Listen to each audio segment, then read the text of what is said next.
Hey, what's up, Stormwatch? This is Aki-chan, no Tatsumaki. And, before I start off this review, I just want to give a bit of insight of, what's been going on with me and what y'all to expect for this, what to expect from this from now on my channel, that I'm back, and, what's been going on, and, other stuff, other shit. Pretty much I've been gone for a while. God, it's like been 4 or 3 months now since I pretty much uploaded a video. Well, really, actually, it's been like a week ago, technically, with that little spoof video I did, but that's besides the point. I'm just pretty much saying that I'm back now, and, I'm going to more or less give a bare bone explanation of what's to expect now on. As y'all can obviously tell from the obviously clear image and microphone, I've been working over this summer, and I was able to buy at least some more suitable or appropriate equipment for this channel. So I think that's at least one step up for more better quality video and work that is to come on this channel in the future and in general. Pretty much I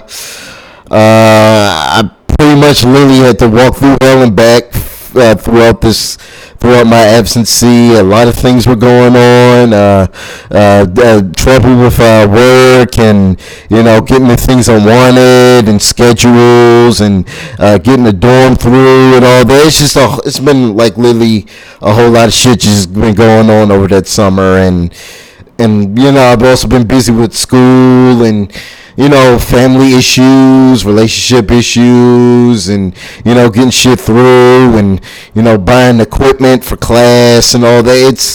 It's pretty much been a clusterfuck for the most part, and be honest, because of that, my hands were full, and for the most reason, I feel like I was just in general just taking a break for YouTube in general.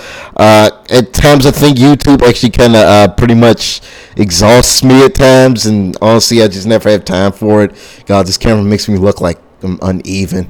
Anyway, yeah, so pretty much I'm going to dive right into Undone. If anyone, of course, not pointing fingers, of course, but during my absence from YouTube, I just want to give a shout out to anyone who's still on Twitter at the time, still checking out tweets I made, or Instagram with all the tweets and all the uploads I did on there, to make sure I was still there and relevant, and kicking and screaming and whatnot. And pretty much anyone who did keep tabs on that, who frequently go to this channel, I solitary thank you for still believing in me. I mean, yeah, it sounds cringy shit right now, but honestly I do thank y'all for still hanging out. If anyone who ever did visit my Twitter account, of course, or my Instagram, and my Deviant even technically, I just want to give a big thanks and holler for those who still stuck with me despite my long absence from YouTube. So yeah, that helped out a lot. Pretty much those who even stuck with me on Twitter and pretty much knew that this review was coming. I also personally a shout out to y'all, because pretty much I had this whole idea in development and whatnot. I guess I can finally dwell into how I got into Undone and whatnot. For starters, pretty much I was pretty much surfing on YouTube, and there's this really strange trailer I saw that was obviously illustrated, although it literally looked so ultra realistic that I kind of almost thought was real, like that it was real people. But much to my surprise, it was actually like drawn in a really rotographed style, like a Scanner Darkly, which is pretty much the other reason why I pretty much even went to this trailer, because it looked a lot like a Scanner Darkly. And generally, a Scanner Darkly is just amongst one of my favorite movies. Not my favorite, but well, they're up there with my favorites. And honestly, I think the whole rotographed I think the whole rotographed animation style. It's just really intriguing. You don't really see a lot of people doing it, and it's still good here and there. Seeing a few things come out where people manipulate that style into their work or incorporate it into their work. So yeah, that pretty much brought me into the trailer, and I pretty much simultaneously uploaded a picture of the trailer onto my Twitter, so I can get questions or stir people up for what's to come in the future. And I guess considering I'm back and I just finished watching the series twice, literally, so I can be able to do this review with the knowledge I got from it. I thought I can get it over with and whatnot. More for starters, Undone obviously falls into the really strong psychological and even thriller, drama, even. Yeah, you can throw that in there, drama aspects. Like, that's all the things that pretty much make up their genres in general. There's a lot of, and it seems to be a lot of strong philosophical tones in it. Like, we got Kantianism and nihilism, which I'll get into the characters later after I pretty much,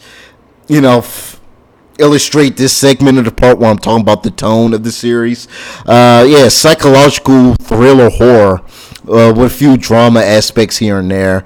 Kind of a bit soap opera-y for the most part, I would say. But it's not too bad, because actually the drama here actually seems like, strangely enough, like really, really not artificial, the word I'm looking for. Damn, it's on the tip of my tongue. It's not going to bother me throughout the whole review. But pretty much, the whole drama and the characters in general about it just all seems really realistic, really to the ground and whatnot. So, yeah, in terms of tone, it has this really mellowy and kind of even like dark humor-ish atmosphere to it. That kind of, again, reminds me a lot of of Scanner Darkly, that pretty much also shared the same tone. Like, Scanner Darkly 2 was really mellowy and dark, but it still had times to be funny, with Robert Downey Jr.'s character, Boris, and all that. They still let the plot breathe for, to introduce other atmospheres into it, so it wouldn't be just mopey and dark and depressing the whole time, So, yeah. Undone is pretty much kind of has the same scenario. It's kind of almost even like verbatim to almost actually having the same tone and genre and concept as Scanner Darkly. So pretty much when I dwell right into this, it kind of started off with this prologue, and where pretty much the main character that we're going to be introduced to into the story, Alma, has been through a fender bender, and pretty much from there, which is kind of the really odd part of this series, how it's more or less how it's paced, how it's structured in terms of scenes and whatnot.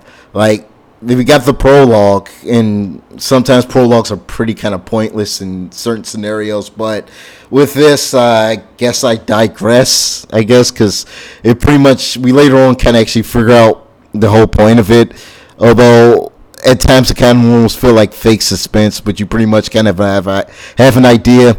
Elmo, the main character that we know at one point before the series itself actually evolves, we know she's not going to die or whatever, we're going to see this character progress later on. So I kind of feel like although the prologue in this wasn't needed, it still did illustrate more or less what the overall show was going to be from there on.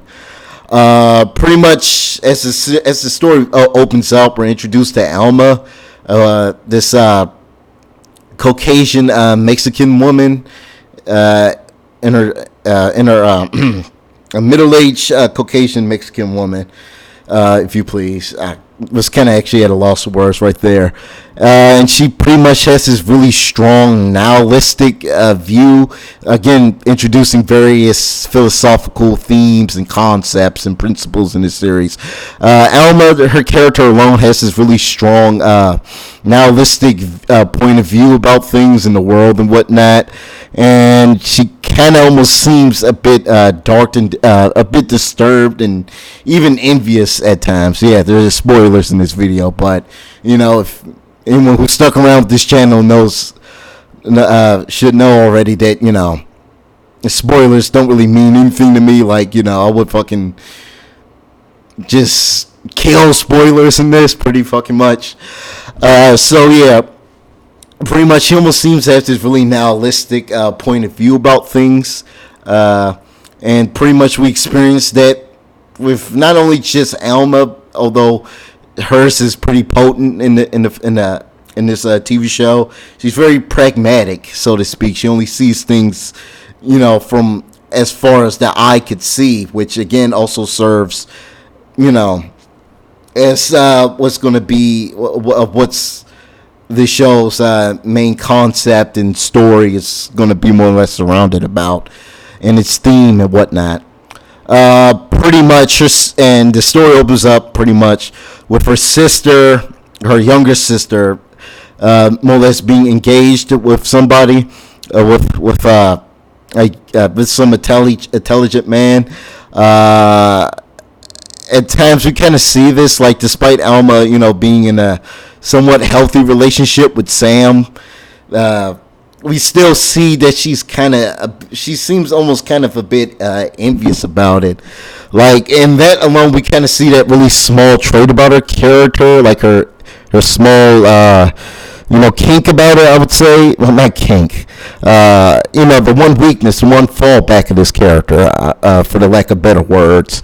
We can kind of tell, she herself is kind of looking for a world like that with her boyfriend Sam, and we kind of see that these characters aren't just morally black and white in terms of actually how to perceive the world. And Alma, in this case, yeah, she's very pragmatic. She's through her vision, through how she perceives the world, is black and white, but. We're just not going to start off with this protagonist just being, objectively good or objectively evil. She almost seems like, like a realistic character in this scenario. Like, she would react like how, anyone else would react. Anyone who's also a bit morally gray, which is most of the characters in this series is morally gray, and Alma is literally a prime example of that. If she isn't the most least, then she definitely is the most morally gray in this series. Like, everyone seems to be imperfect. They're not like they're not completely perfect or flawless. Some all do it out of their own reasons and whatnot, which I delve more into the character arcs in here. Alma pretty much almost seems a bit pessimistic and almost envious about her sister, and generally she just seemed to have no real actually faith in her life, considering pretty much her father died when she was young. Her mother pretty much kind of has been a bit distant from her and kind of almost seemed to have, like, I wouldn't say favoritism for her younger sister, but she sees something, she sees something bigger in her younger sister than she does. And why you kind of see a little spitefulness within Alma in this series, which again illustrates the really strong gray morality of her character. Like, her sister, despite being engaged, she pretty much has this really how should I say this? This really botched or really just communal a bachelorette party where she more or less gets drunk with Alma, and she does this kiss or dare type thing, going on, and her sister ends up actually sleeping with her bartender despite already being engaged with her husband. And how, in fact, somewhere in this series, Elma's boyfriend Sam. At first that we see him, he's just really reasonable, really coy, really, down to earth, really sympathetic and honest person.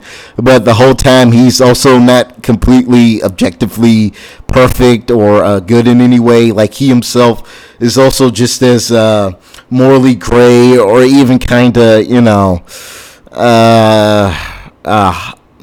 malicious as most of them, but not to like a savage extent or anything. But he does seem to have a bit malice, just like most of the characters in here. I mean, because pretty much after Elma more or less goes through a fit, and her sister more or less kind of blames her for getting her drunk from kissing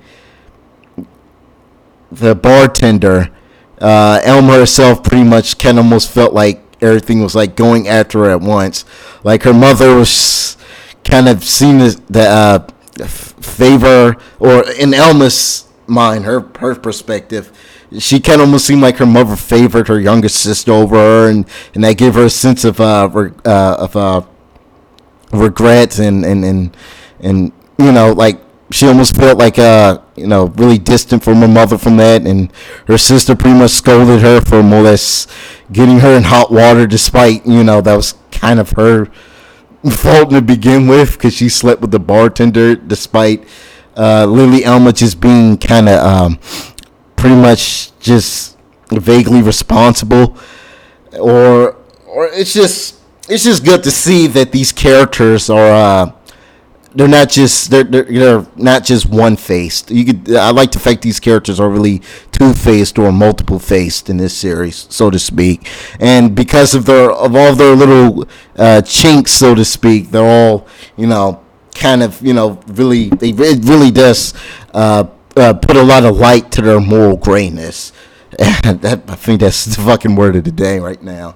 But yeah, more or less, I like the fact that most of these characters aren't all objectively good or evil, or they're not caricatures, or they're not completely fictional.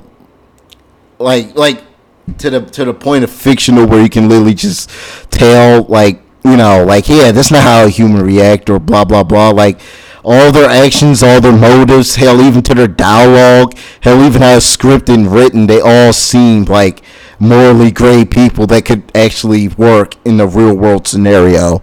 So yeah, pretty much praise the show's characters because of their moral grayness. They don't obviously lead too much on one side of the spectrum. Neither do they lean too much on the other. It's like they're like literally in between, like how a realistic person would act. Like, not like, despite of it, some people aren't just morally bad or morally good, so to speak. And that, I pretty much do appreciate how this show pretty much illustrates it. Like, Sam, her boyfriend, as I said I was going to get into, more or less after Elma more or less goes through a breakdown, so to speak, she pretty much gets into a fender bender because of her more or less her state of of believing that she feels disowned and more or less alone, so to speak, and also somewhere between that she also broke up with her boyfriend because she feels like her ever strange habits of her foreseeing things, or almost psychic sense or power, kind of almost seems like as she was going to wind up just like her grandmother, who also kind of went through the same trauma as she was currently going through, and she feels like if she would have went down that same road as her grandmother, she too will actually also fall victim to what they believe as extreme psychosis. But in fact,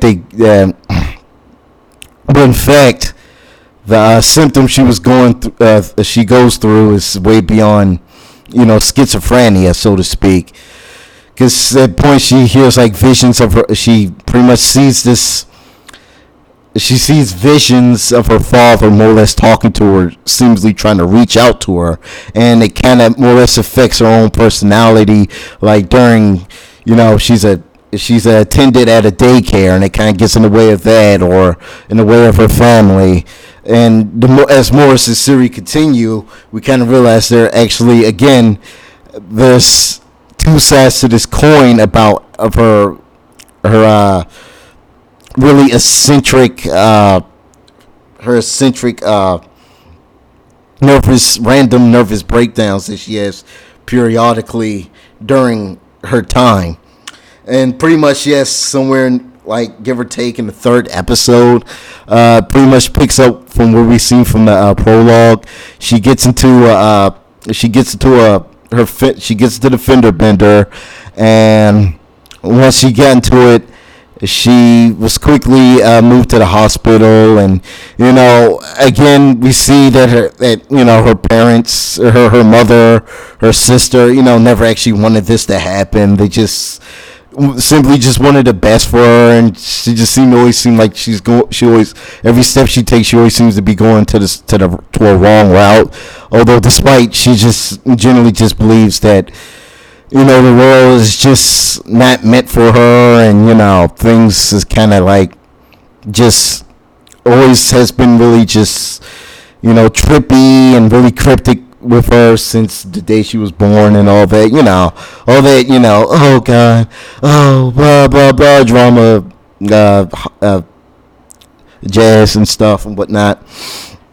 So yeah, and this is where we actually get to the more we actually explore more to our trauma moments in the series, where it's actually revealed that more so Elma herself actually has these really latent, has some strong latent shamanistic powers that she pretty much inherited from her Native American ancestors, which are what her father, who died, give or take, she's like 28 now. So pretty much her father died like 14 years prior from the series. I'm just throwing something out there. During Halloween, he died in a car accident, and it never really came out on how he died. And pretty much that's the reason why he kind of reaches out or that's what we were said to believe at first, why she reaches out to him in the first place, so he could figure out how he died and whatnot. And pretty much, as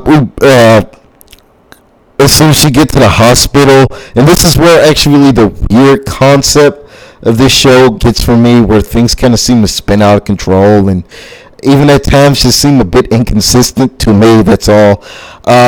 When she's in the hospital, and this is a time where actually Alma discovers her latent shaman powers.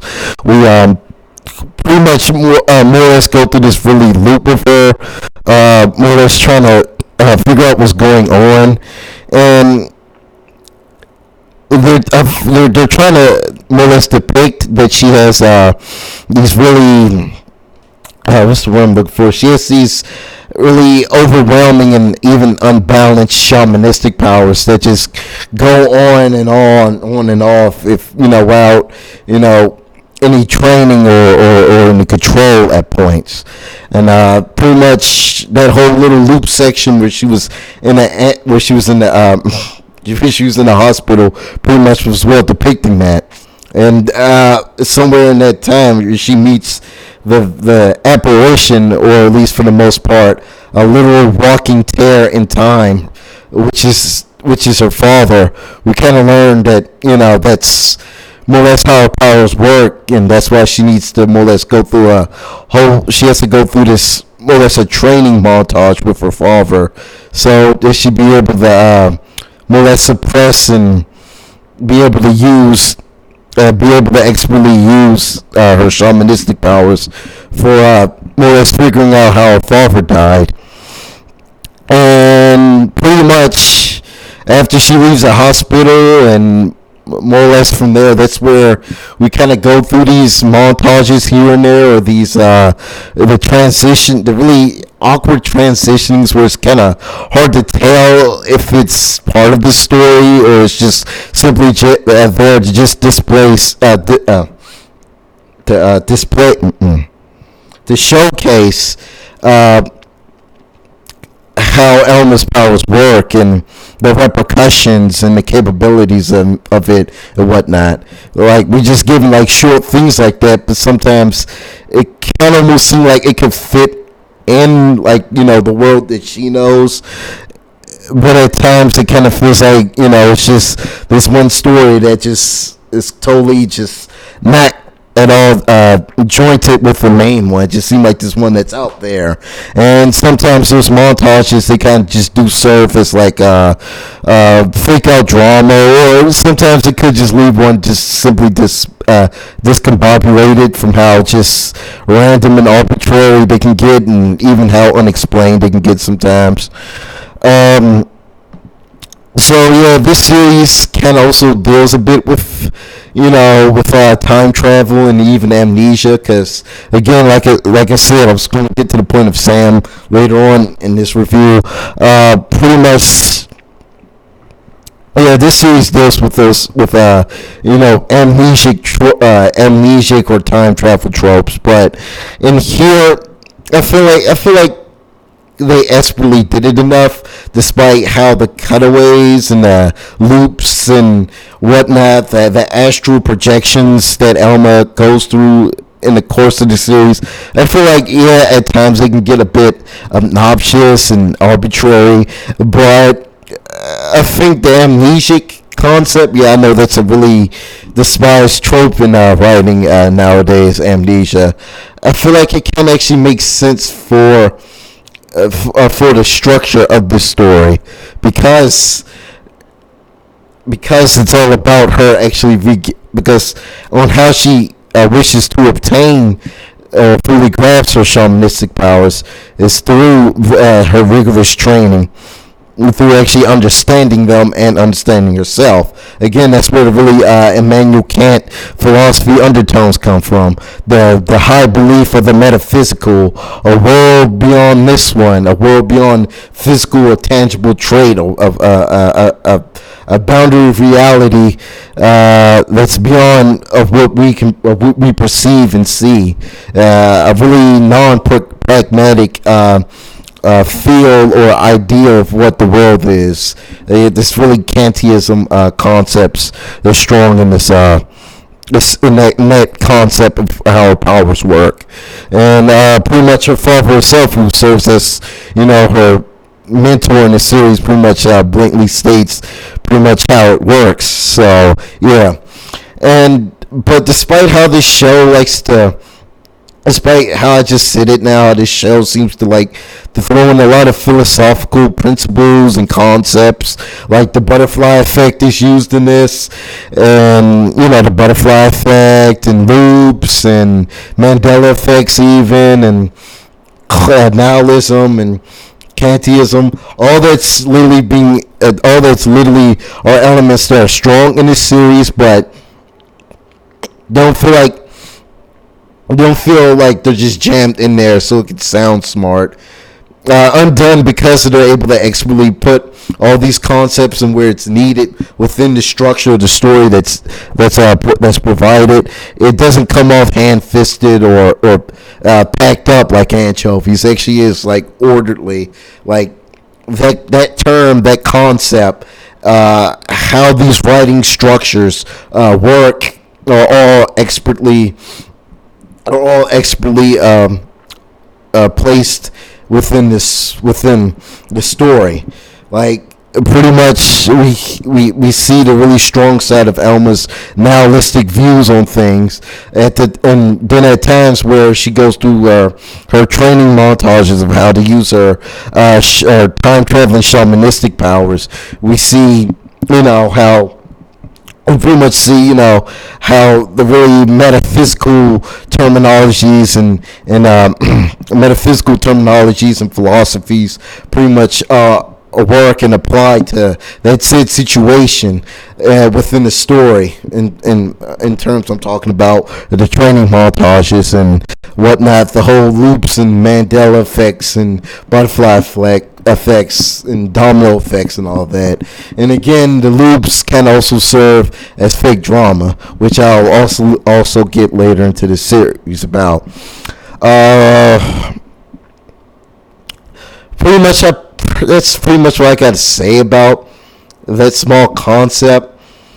Because at times there are almost even fake out drama scenes, like, because the same thing that's happening with the main character Alma, it was recorded to actually also happen to her grandmother.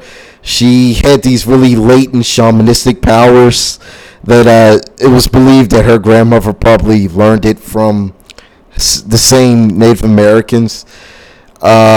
And it was so overwhelming for her. She didn't have any training with her own, and it kind of almost spent out of control, and it kind of almost drove her bonkers, which caused her to more or less be put into a insane institute and whatnot. And pretty much, Elma acknowledges the same faith, and she wants to displace herself from Sam, her boyfriend, because she sees that's what's going to happen for her future family with him. And we even kind of get like small glimpses of Lily her whole life, flashing before, like her sister gets married and have children, she gets old and die, and Elma has children with Sam and she gets old and die and whatnot. And she pretty much, when she sees if she's ever even continues a shred of relationship with any person, that same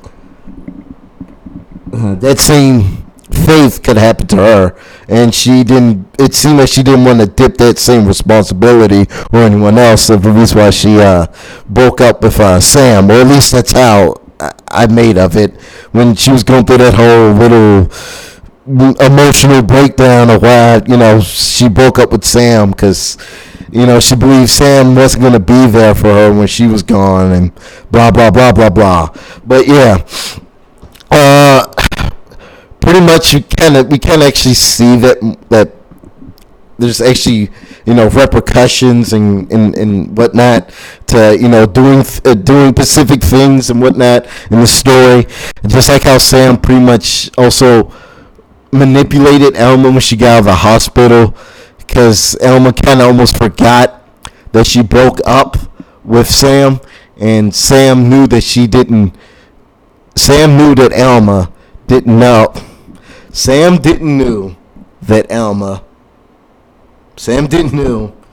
It's really hard to put in words. Elma didn't know Sam, that she broke up with Sam when she got into the car accident. And Sam, the Indian man, was more or less using this to his best advantage to keep his relationship going with her. So pretty much, in other words, Sam is actually kind of manipulating Elma's emotions. He's manipulating Elma's memory. He's technically kind of taking advantage of a coma patient, so he pretty much can get some. Again, it's kind of sick if you actually think about it, but honestly, such a thing could actually literally, and Jinx, knock on wood, something like that actually seems like something that's tangible, something that's highly possible in the real world. It really shows more moral gray compass of how these characters react and think in this series, so to speak. And again, it's solidified with character arcs and subplots like that, because pretty much this whole series is little with subplots, but they all still kind of go somewhere. They all conclude, or at least they all come together in some way or fashion. Like pretty much Elma's sister's little character arc where she cheated on her, more or less, her fiance. That was kind of actually smushed up. Like, that was resolved somewhere, despite one time where Elma was pretty much literally finding conventional ways that her father helped her out with to help cope with her powers and help understand them, like digital blackjack that helps her concentrate on it and whatnot, and try but don't try, things like that, little small conventional,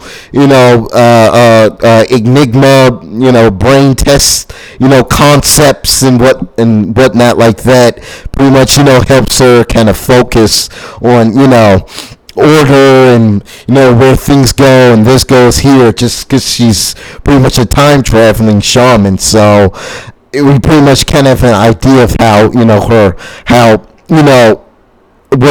how these powers will work through the various conventional ways and methodologies she would have to take to help more or less mend them to her advantage.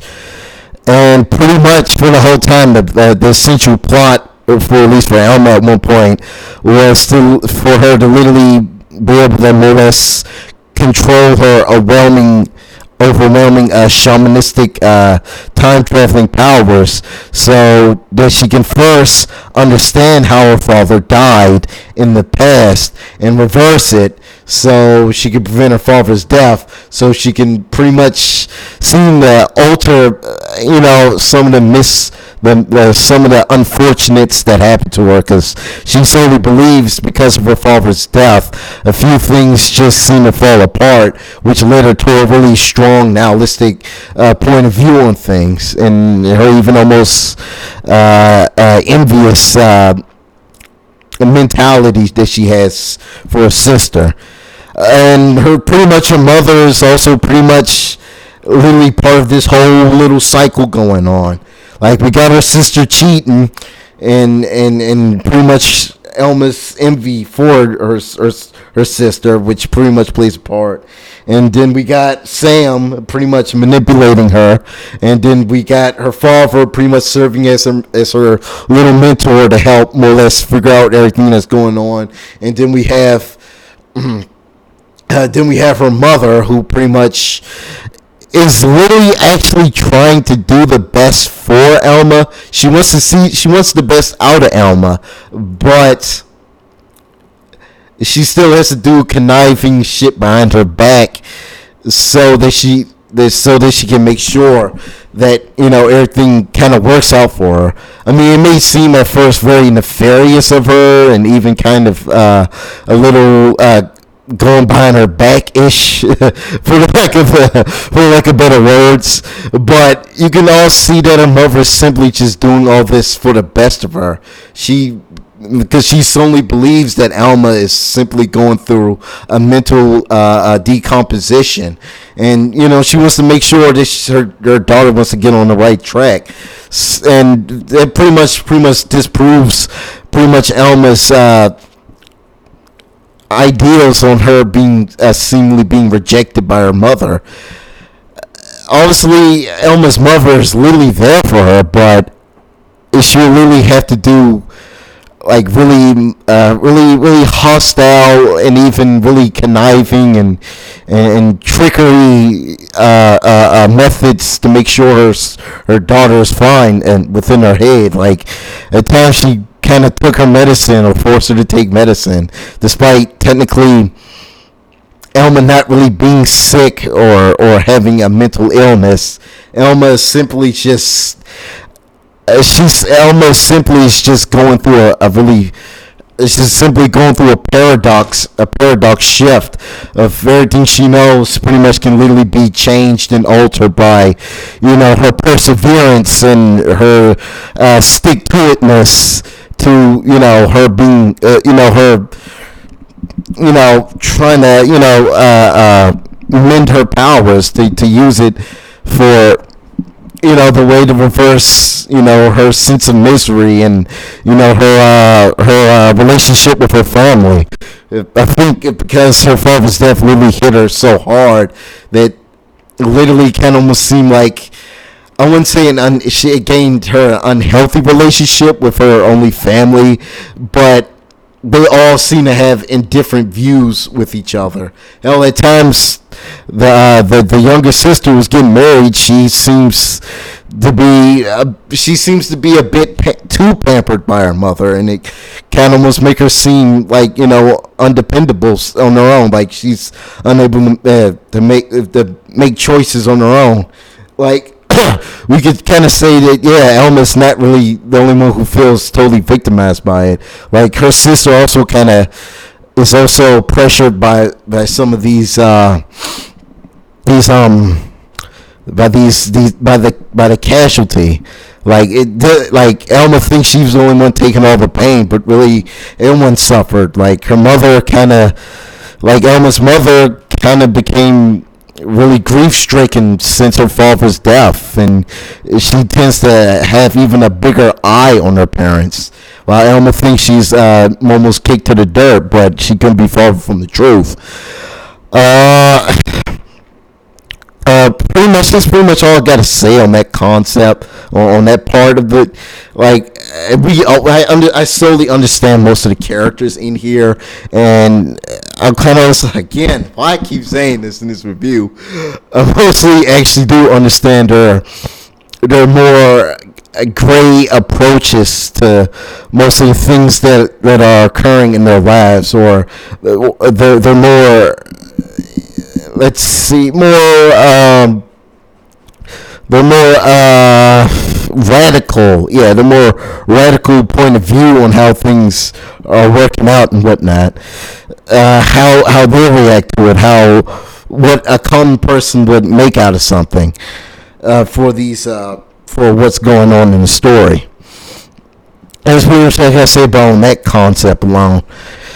So in terms of character arcs and in general, just how the characters are written, they seem pretty tangible. Like their ideas, their beliefs, their methodologies, despite how brutal or radical they are and vulgar even at times, it still all seems like something people in the real world would take, the type of precautions they're willing to do just to rather appease themselves or to help each other. In this case, when we're talking about Elma's mother, Elma's mother is literally just doing this all for her daughters. She's not doing it for herself. She's actually looking out for them. She just seems to have like a really rough way of showing it, so to speak, like tough love for the most part on it.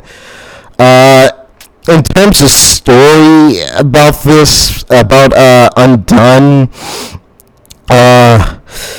pretty much like I said, I think the only issue I have with this TV show in general, because if it wasn't for this really small detail, this show would almost be impeccable. But I feel like the transitionings, how the story is structured at times just seem really odd.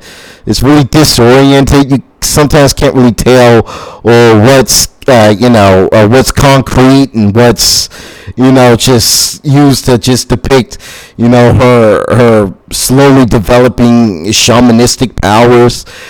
Sometimes you just kind of get lost in the sauce, so to speak.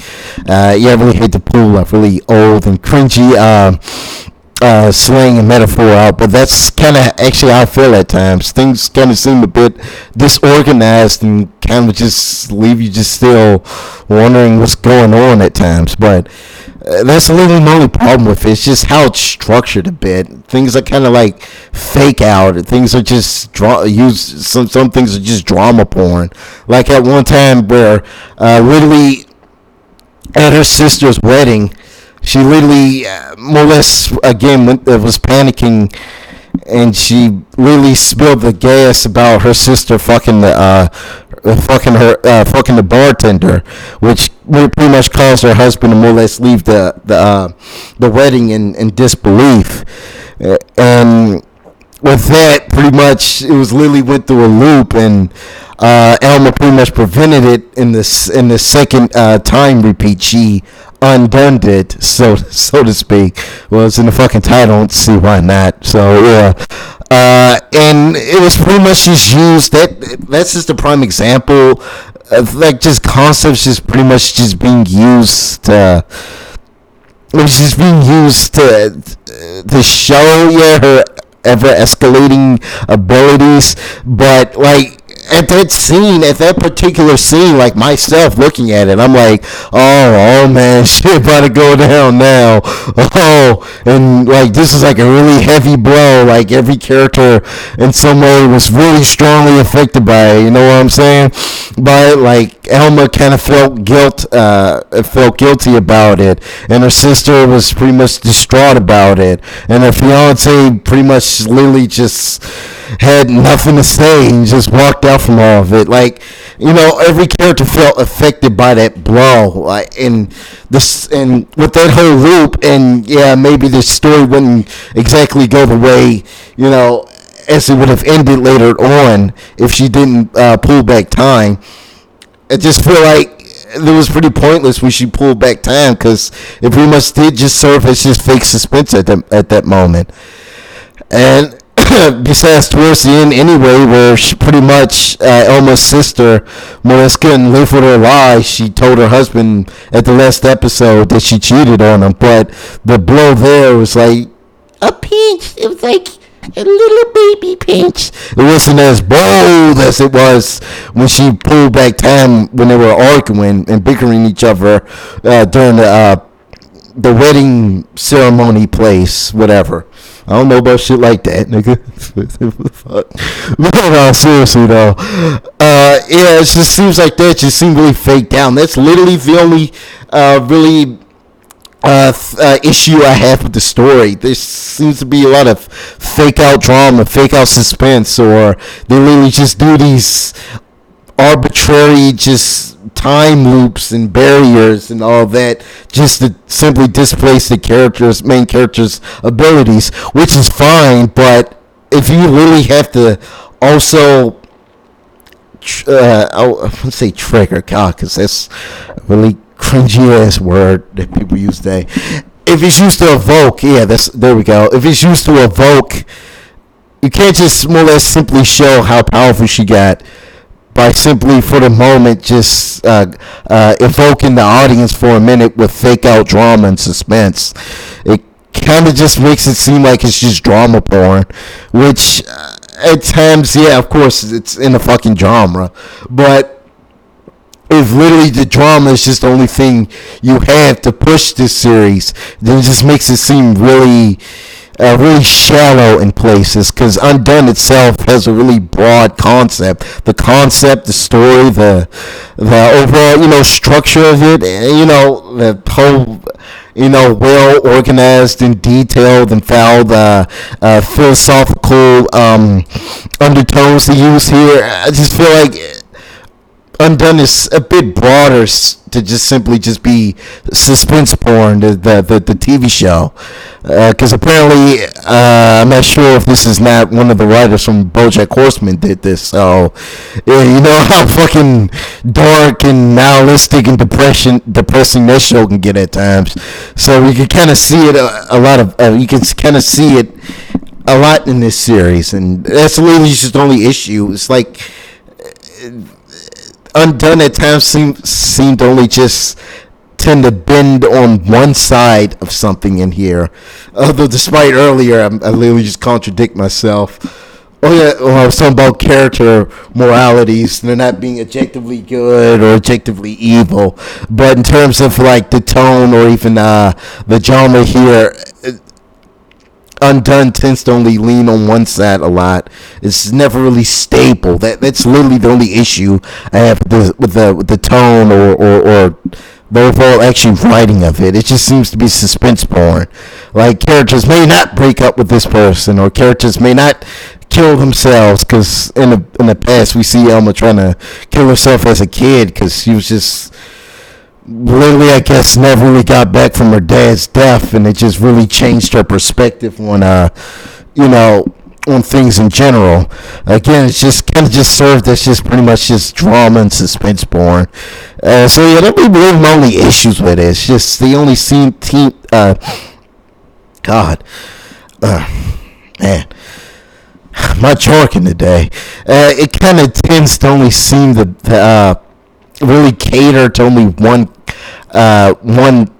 aspect of the show and kind of almost simply throws down for really broader concepts out the window.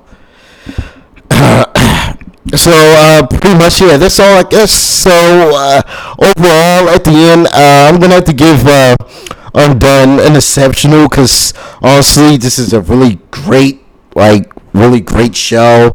Like, and even though I get to the most favorite concept about it, like in art, like comparing this to Scanner Darkly, this is almost like it's like almost like, like theatrical release, like the photograph in this, like if anyone has ever seen a Scanner Darkly, which is also in Rotograph, yeah, they almost look like the people in the Scanner Darkly, but if you look at the environments or the backgrounds or even the characters, that sometimes the backgrounds would seem kind of shallow, and you kind of seem the contrast a too bit much from the characters, and looking at it from a far angle, they kind of almost seem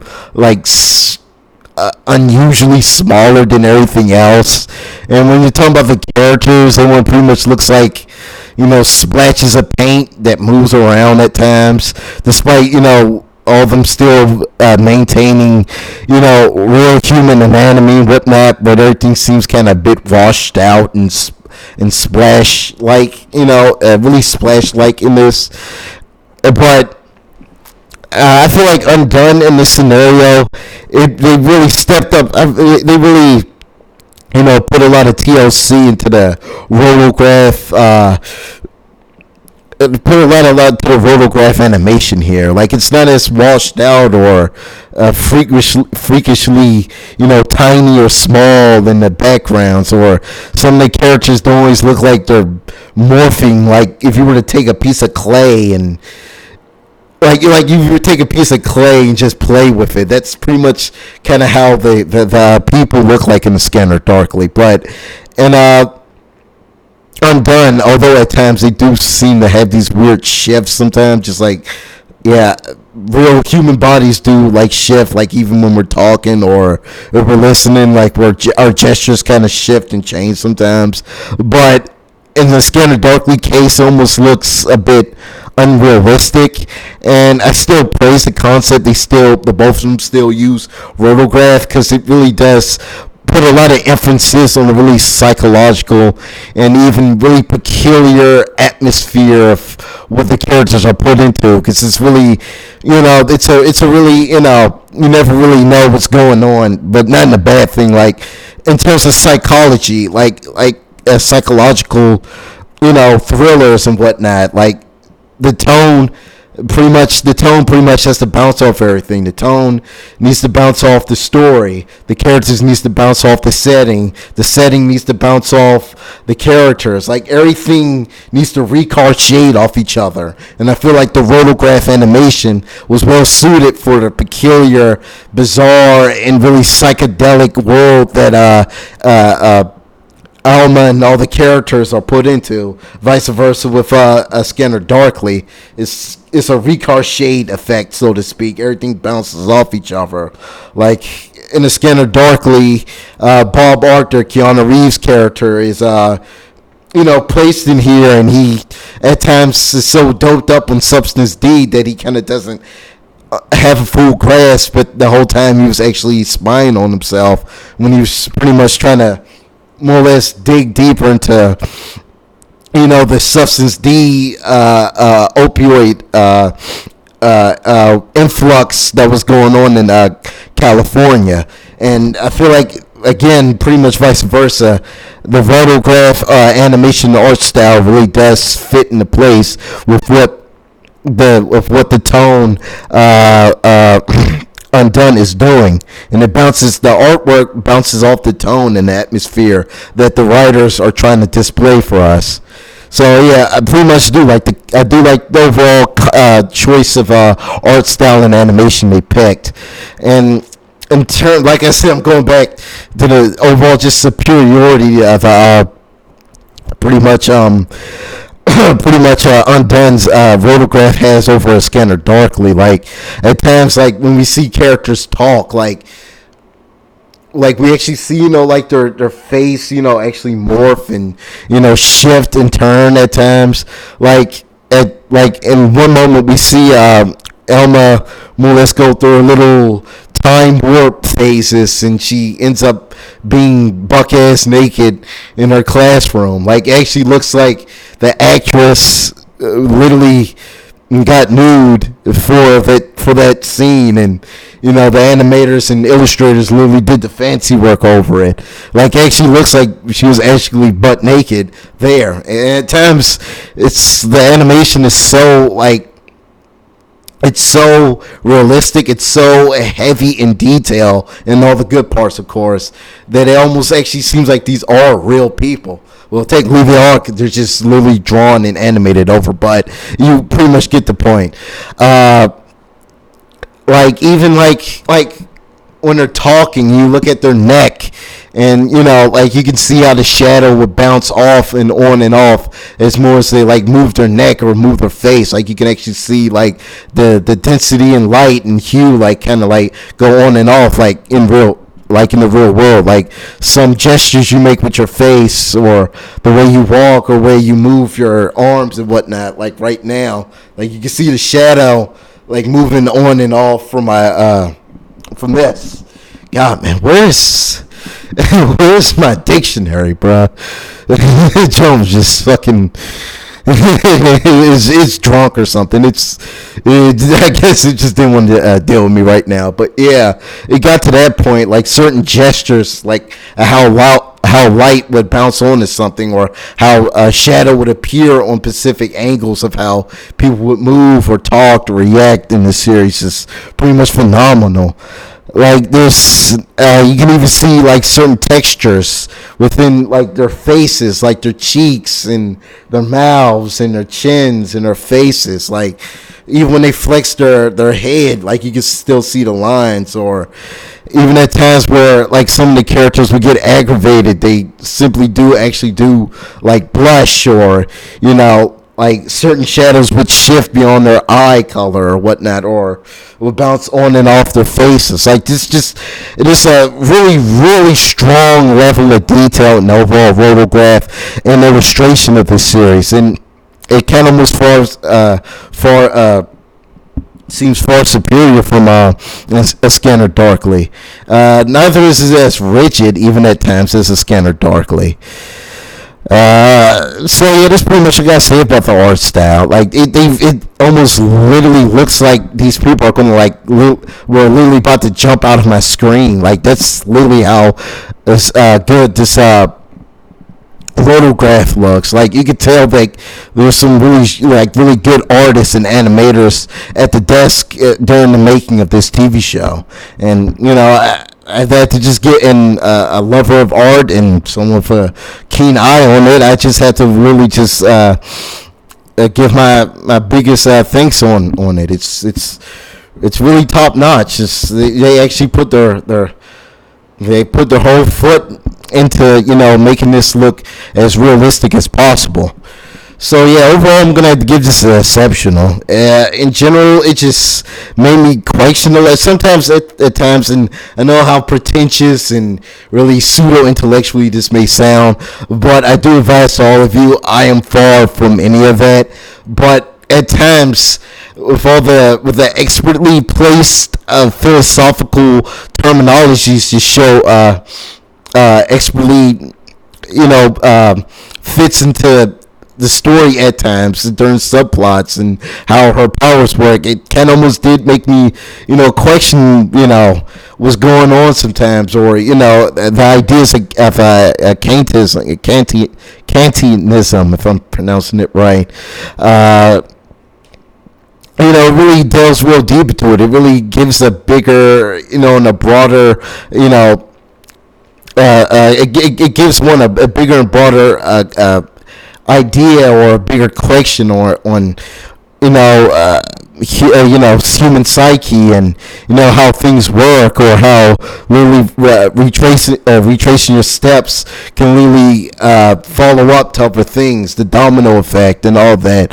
Like how every little thing you can do will really affect the future in a massive way, and why pretty much at times her father, who even at times seemed like to have motives of his own, which was later revealed that he kind of pretty much wanted to prep Alma so that he can pretty much save his grandmother, and pretty much, I guess, help her mend his mother. I meant help her, mend and twist and turn, her shamanistic powers to help her pretty much prevent her from losing her mind. Because again, I think in the same fashion, pretty much we could kind of see Alma and her father in the same boat, or at least that's just one of my theories I have for Alma's father. The same traumatic experience she underfaced is pretty much the same thing her father probably faced when his mom died, and I think he was so dreaded. He was dreading what would happen again, and of why he wants to pretty much reverse everything that happens, until again we revealed that he technically killed himself and his student, because pretty much his whole little studies was going to be shut down, and God knows what was going to happen to him. Yeah, spoiler again. Elmer's father technically kills himself because he knew everything he worked for was going to pretty much literally disappear in his face, and I guess he couldn't just live with it, so he ran off the road. So he technically wasn't murdered or anything. It isn't really much of really big government conspiracies or anything about it. Like, the university he was working for, the higher ups pretty much wanted to get rid of her father because he knew too much about her shamanistic powers and how they could pretty much use that same abilities to alter the world of their likings. But in truth of fact, although that may have been a something that might have happened, it was really revealed that he actually killed himself because pretty much he literally saw the walls closing on him.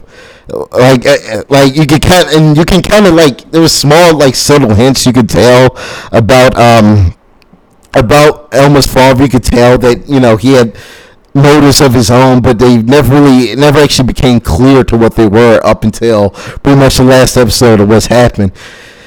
Hell, even at one point, Elma's father was like, "Oh, no, I just figured out. Yeah, I killed myself. There's really no point of if you trying to pretty much reverse everything." Elma was like, "No, I'm not going to lose you. I'm not going to lose you, Dad. I'm going to save you. I wouldn't be the self-loathing, envious woman I am now because am now if you died. Like, if you wouldn't have died, if you wouldn't have passed, all of my miseries would have changed." Again, may also question the idea of living with pain. Maybe another thing this series may tackle on in the possible season 2. Although, personally, in my book, it seems like a show like this seems to actually just has a story to tell, and these 8 episodes that expertly explain things. I feel like if this were the series would end, then it would have been a satisfying ending, because Undone actually seems like a story. It seems like a show with actual story with a beginning, middle, and end. It doesn't seem like something that's going to be prolonged for long. Like, actually seems to have something to tell, like a moral of a push. And I guess I'm pretty sure the writers were aware of that. If they probably didn't, just something I'm throwing out. The writers might have been, aware that they probably might not be renewed for a new season, or so I guess they wanted to write it in a way to make it seem like it did end. But in the case if they did think, just like Bleach, the Bleach movie, the writers made it seem a way as this is how the movie would end on its footnote, but they kind of almost, but if they were to get renewed, they still left something out to make it seem as, there's more to it. from why they pretty much concluded it on a cliffhanger about her father possibly might be coming back to life or coming back to this plane of reality from the cave. Because we pretty much, literally, that's how the series ends. We pretty much see her sister and her literally waiting for, time itself to be altered in their fashion. But literally, when the show ends, like as soon as the credit ends, we literally see her reacting to the cave. Like we can kind of see like there's a light being coming out of the cave, and we see her reaction kind of shifting as it goes on. Pretty much. So yeah, they made it into the way. They made it really ambiguous, like in a way to make it seem like if we weren't be renewed or anything, we got this thing, make it seem like this is how the story would end if we weren't to get renewed for another season. This is how the story would end. It made it. They did that type of style in it, or no, there's more to tell. So we're gonna leave this slight cliffhanger here. So pretty much, that's literally all I gotta say about it. Like they pretty much left it on that account. So I guess this is the end of the review. This is a great show. Made me question a lot of things sometimes. It gave me a lot of times to think. Hell, at times I literally had to look at episodes literally from the start just to understand certain details they explained that literally just went over my head. And I just looked at it like give or take 6 or 10 times to actually understand it and whatnot. But not trying to get all lectury, but that's pretty much. It helped me actually understand what the motives and the themes this story was trying to show to us, and at times I had to keep literally revisiting specific scenes or revisit certain dialogue that was mentioned in this, so I can actually have a better understanding of what's going on with the plot at the hand and the theme that they're trying to more or less illustrate. So that's pretty much it. Let's see. A Silent Voice was good, but you guys will probably see a review of that. The Lion King is a little shot by shot a replica of the same movie, and some people may think I might hated the new Lion King, but actually I don't, because I actually enjoyed the original Lion King, and this is literally the same movie. But then again, I don't like the new Lion King because it's pretty much all body but no heart. It's literally just a shot by shot replica of the original McCoy. So I don't like it because it's soulless, but I'm pretty indifferent about it because it's literally the same story. So I guess I don't know. That's pretty much all I can say about it. Let's see. All the John Wick movies are awesome, with literally the third one kind of being my best. Donald Trump is going to win this next election, and that's pretty much about it. I mean, if anyone else got any questions for me, just put it down in the comment section below. Whatever, what I've been up to, or like to ask any questions or anything, just do the thing, I guess. I don't know. To be honest, despite of my long summer, I haven't really been around to a lot of things. Just been to work and getting shit, getting through, and talking to some really questionable landlords here and there to get myself, in the area I am and all that. It's I had to walk over a lot of shit, so to speak, over the summer. But despite of all the maelstrom I've been through, I still have a lot to talk about. But you guys are still, I'll still be glad if you guys still have any questions to ask me in the comment section below, or on my various social media platforms that I've provided.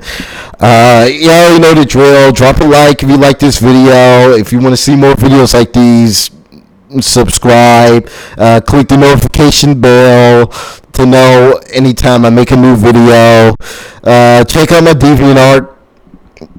DeviantArt page. I finally got some more new drawing equipment, and honestly, I think my art style, altered a bit, for the best, of course, during the summer and all that and whatnot. So yeah, that's all, y'all. It's glad to be back, and whoever's still around, I'm glad y'all still stuck with me. And like always, man, the storm is watching y'all.